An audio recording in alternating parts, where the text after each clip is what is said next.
Hey guys, Jonah here once again with another beer review, and we're getting through the week, and I am actually feeling better now.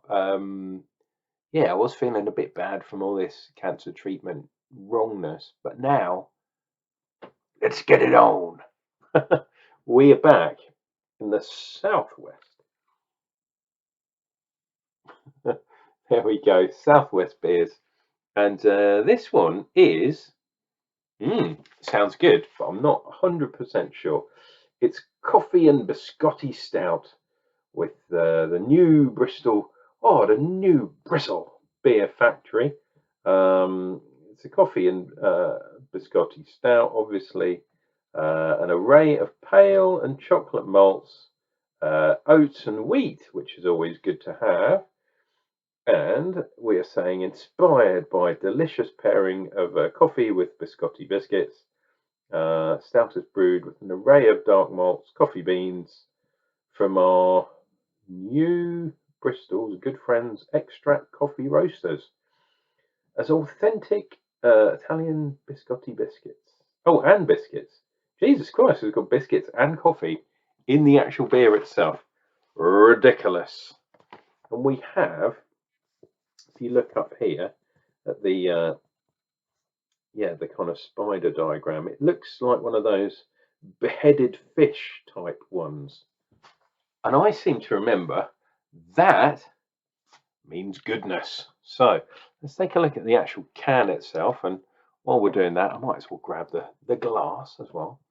The can is pretty cool. I'm liking this. Look at that logo. It's sort of like some sort of weird. It's like an astronaut, but with a monkey. That looks like well, those big bad boys. A gorilla. It's a gorilla in a spaceman's costume. Very bizarre. And there he is again, Cornelius, walking his dogs in the forest. What TF? There we go. Coffee and biscotti stouty, 5%. This is actually, if you can see, this is actually a sticky label, which is a tad too big. Someone in quality control didn't measure the can properly, or the sticker, or whatever. Born and brewed in Bristol, and we've got some propaganda down here. New Bristol Beer Factory, Wilson Street, Bristol. If you want to look them up, that is their it's not their email. That is their web address. Why couldn't I remember that? I'm trying to find the thing. Oh, it's got East Kent Goldings. Lovely. So a connection to me down here as well. And the ingredients there. But we know what the ingredients are. They've thrown the blooming kitchen sink at this bad boy. And this has not been in the fridge. So I'm going to open with care. I always open with care when it comes to beer. Oh, you bad boy. And that is what happens if you don't, don't worry about that kind of stuff. Man, I'll tell you what though, look how full that bad boy is. That's why it's kind of spilled. Jesus, this is a full one. Okay, there is the glass. And in goes the beer. I'm chucking it in because this is a 330 can. And the glass is a 490 or something like that. So, yeah, look, you can put all the head you want on there, my bad boy. You jizzed all over my hand, so no respect for you. Oh, look at that. So, because I went a bit ape, and they'd like that because they like a bit of the ape stuff on there. Look at that bad boy. Get my finger over that stupid reflection. And there we go. Put that up front. Shamon. Oh, and the coffee and chocolate, yeah, come through. It has got chocolate in there as well. So perhaps there's a chocolate biscotti. Does that exist? If you're Italian, dear viewer, leave me a comment down below. Oh, that is definitely a mocha coffee. And look at those bubbles. Fantastic. I mean, a lot of them have disappeared already. Look at that, really small, tiny micro bubbles on the top, and then bigger carbonation bubbles underneath, and then some real fat ones right at the back there. This is going to be a good one. Look at the colour as well.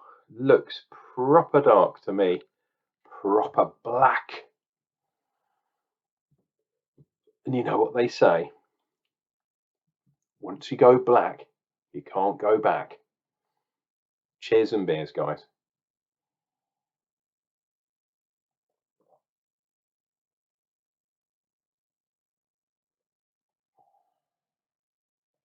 Oh, ooh.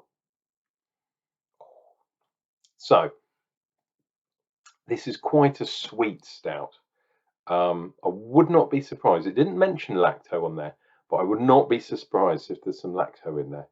Look at the head now. The head is totally gone, but it's left a massive tide line on there, which is cool in my books. Yeah, so it's kind of hiding some of the astringency from the malt, although it's a little bit there, but it's like in a coffee way. And I'm not surprised there's coffee beans in there because I'm definitely getting that coffee astringency. But it's a lot mellower than I thought it was going to be. So there's definitely coffee beans, but maybe not as many as I thought there might be. It's really silky smooth. It really is, which is nice. And when you have a chance after that assault of coffee and bitterness and all sorts of craziness, the sweetness dies down. You're left with that maltiness. And you are getting maltiness from the malts in here, but you can definitely taste the biscuit.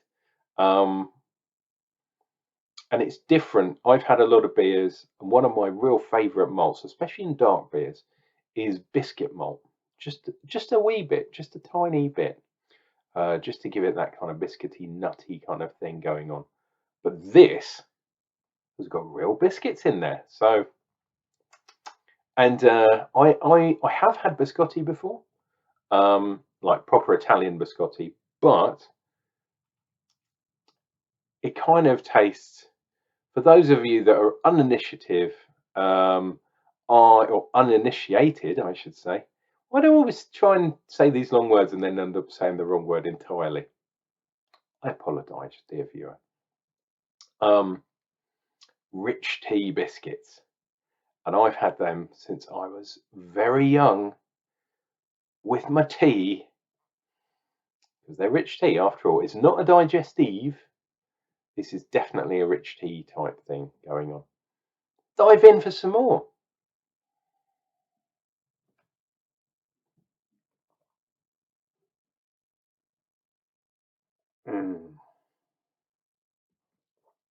Yeah, bitter, real bitter, but not. It's weird. So I said that there was quite a lot of sweetness in here, but it's in this case. This is not the same in all cases. In this case, it does hide some astringency at the front end. So it is doing its job very, very well. So I would say in this case, it's definitely there and needed, perhaps. Maybe they've gone overboard on the coffee, but then it's not superbly. It's really nice and balanced. So you can't really say too much because it's so nicely balanced. The sweetness does, and maybe it's left over from the malts too, does coat your lips.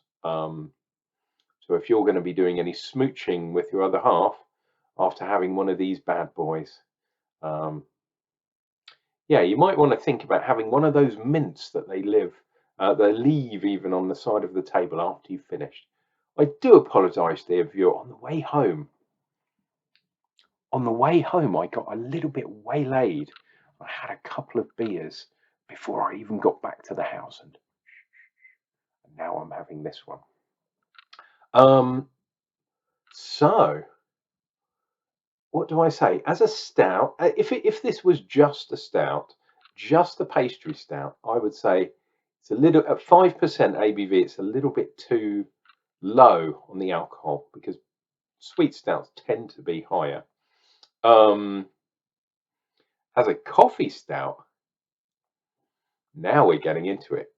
It's not bad. It is not bad at all. As a coffee and biscotti stout, hey, mamma mia! It's really good. It really is nice. Maybe you could argue it's stretching itself a little bit because it's trying to do too many things at the same time. But a lot of beers do that, and I'm not going to begrudge new Bristol beers. What's that? It's not Bristol Beer Factory, is it? It's the other one. New Bristol Brewery. Cool. I'm not gonna. Sorry, I'll show you the logo again. That monkey. I love monkeys. I think they're cool.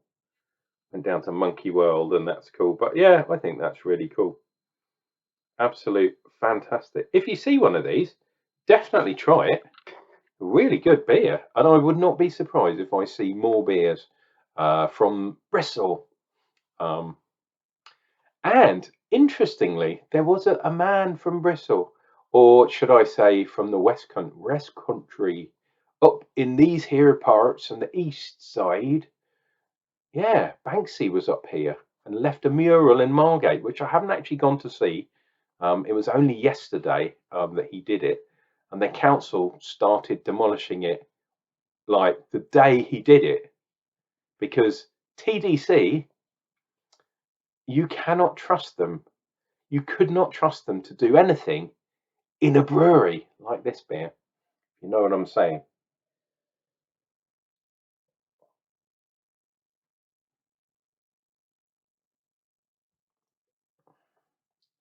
Oh, let's go for the real bottom, the last taste.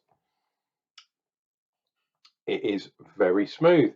Maybe a little bit more astringent, a little bit less sugar in that last part.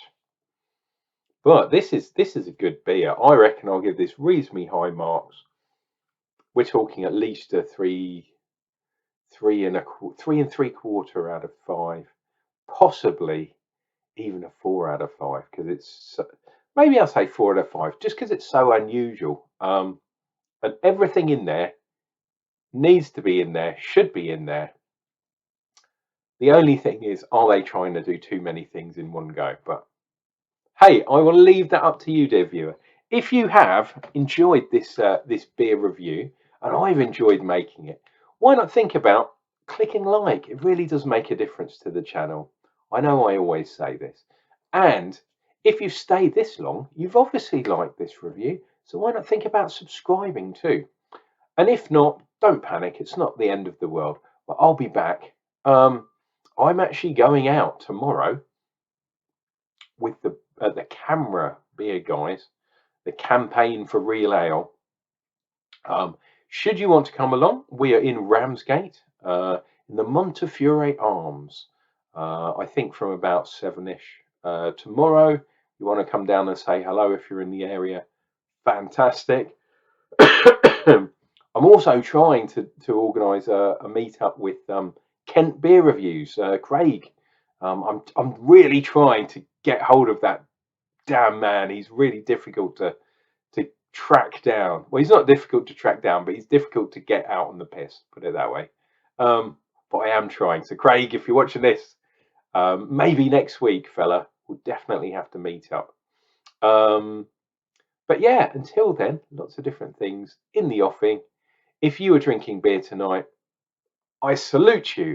If you're making beer tonight because you're a beer tuber or just even a normal home brewer, then brew on, and we'll see you back on Unclejona's channel real soon. Probably going to be Friday, because I'm probably going to get hammered tomorrow night, but we'll see how it goes. Cheers and beers, guys, and we'll see you real soon.